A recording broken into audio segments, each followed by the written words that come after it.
Olá, sejam todos muito bem-vindos. Nesse vídeo de hoje, continuaremos o assunto do vídeo anterior. Comentávamos sobre o câncer de próstata. Tínhamos um paciente com antecedente familiar de câncer de próstata que, depois de uma dosagem elevada de PSA, foi realizar uma biópsia da próstata. O Dr. Alexandre Sato vai ajudar a gente agora a definir quais são as próximas etapas pelas quais esse paciente vai passar. Alexandre, esse paciente que fez a biópsia vem agora na primeira consulta com o resultado do exame. Quais são os próximos passos? Qual é a abordagem com esse paciente? Bom, basicamente pelo câncer de próstata ser uma doença muito heterogênea, o que a gente precisa saber de dados reais do paciente é o valor do PSA, o resultado da biópsia e o toque retal.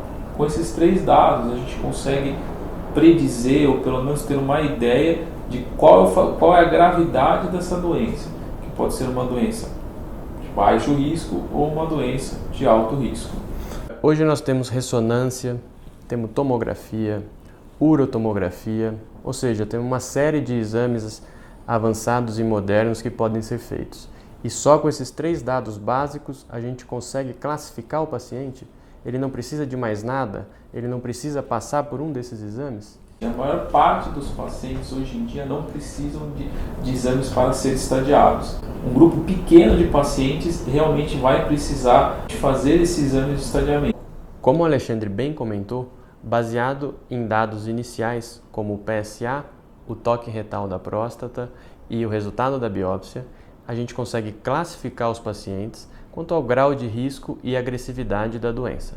Os pacientes podem ser de baixo risco, de risco intermediário ou de alto risco. Você falou de estadiamento. Como é isso? O que é o estadiamento de um paciente desse? Estadiar é estudar a doença, para saber se realmente a doença está localizada ou ela já se disseminou. No caso específico do câncer de próstata, a gente usa como principais exames dentro do estadiamento a tomografia de abdômen e a cintilografia óssea. A cintilografia óssea ela vai averiguar o principal sítio de metástase do câncer de próstata, que de fato é o esqueleto axial. E a tomografia para eventualmente ver o retroperitônio ou se eventualmente existem linfonodos aumentados. Ou a ressonância magnética eventualmente para saber o grau de invasão localmente na próstata nas regiões adjacentes. Após o estadiamento, classificação da doença, palavras complexas, situações que os pacientes geralmente ficam em dúvida, eu posso concluir que todos os pacientes com câncer de próstata são iguais e já orientar o mesmo tratamento para todos que vêm no meu consultório? Basicamente não. Exatamente por isso que existe essa classificação. Os pacientes de risco baixo risco, você pode oferecer uma gama de tratamentos que talvez não sejam suficientes para tratar os pacientes de alto risco. A mesma coisa que os pacientes de alto risco, talvez todo o tratamento que a gente oferecer para esses pacientes, talvez sejam até a mais para os pacientes de baixo risco. Então, por isso que todo paciente de câncer de próstata deve ser individualizado o tratamento e dessa maneira a classificação ela serve para isso.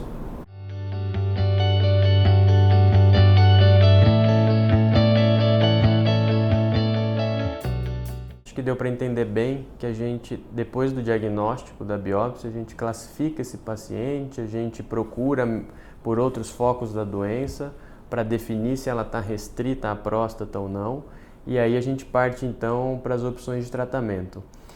Eu posso falar para o meu paciente que o câncer de próstata sempre tem cura? Não, uma pequena parcela dos pacientes que se apresentam ao diagnóstico de câncer de próstata já tem uma doença disseminada, ou seja, uma doença em outros órgãos que não a próstata. Então falar em cura para esse paciente é muito difícil. O que a gente vai discutir com esses pacientes é o controle da doença. Muito bom. Com isso, nós terminamos aqui a nossa conversa de hoje e seguiremos nesse assunto, câncer de próstata, no próximo vídeo, no qual nós vamos comentar um pouco sobre as opções de tratamento. Um abraço.